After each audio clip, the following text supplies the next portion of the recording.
Executive order that the president made soon after taking office was to stop oil and gas leasing on federal lands. We saw with the Colonial Oil Pipeline shutdown this week that this nation is on the razor's edge when it comes to fuel supplies. Do you think that this crisis will create any reason for change in that approach at the administration? Yes, the cancellation of the pipeline as well as the cyber attack was certainly the reason why we're seeing these skyrocketing costs at the gas station. It's just one of many problems that we're seeing as a result of the policies put in place by this administration. The idea that they're paying individuals more to stay home than to return to work, discouraging people to be productive citizens is having a major issue on our supply chain. We're seeing a tremendous increase in costs, everything from lumber to agriculture to gasoline.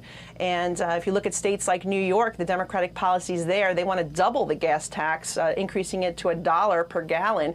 So really dangerous policies that we're seeing. The reckless borrowing and spending we're seeing from the Biden administration is also leading to inflation, which is a contributing factor as well. So all of this, all these executive orders that he has put in place in his first 100 days have led already, we're seeing the results of that. And I'm hoping that they're going to pay attention to this and try to reverse some of these things. You know, just because you don't like President Trump doesn't mean you should be reversing policies that were actually working, that were leading to low unemployment, that were actually leading to the cost of goods and gas going down. So I think it's very reckless. I don't understand it, but I certainly urge the White House administration to take a second look at some of these policies and revisit the need to have domestic production and invest in cybersecurity and other infrastructure projects. That's where the money should be going. That's what we should be talking about when we talk about infrastructure investment, not all sorts of other things that has nothing to do with transportation or infrastructure. We noted that you're on Transportation and Infrastructure Committee in the House.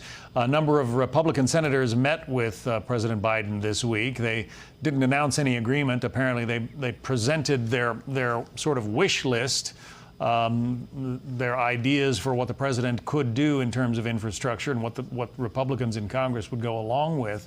Where do you see the bill going? That the president, the proposal that the president has put forward, that $2 trillion infrastructure bill, does it have a chance of passing the U.S. Congress? Well, certainly not with bipartisan support, and I don't believe it has a chance of passing even with just Democratic support at this point, unless they, of course, look to change the rules as they did with the pandemic relief package.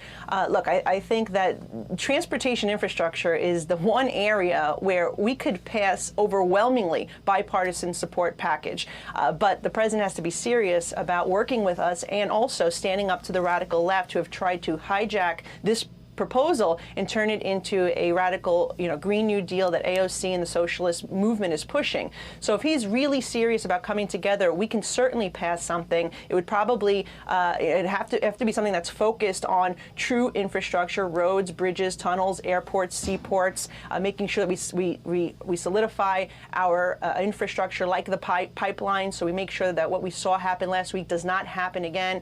Broadband is something that I know that many of the members are interested in as well.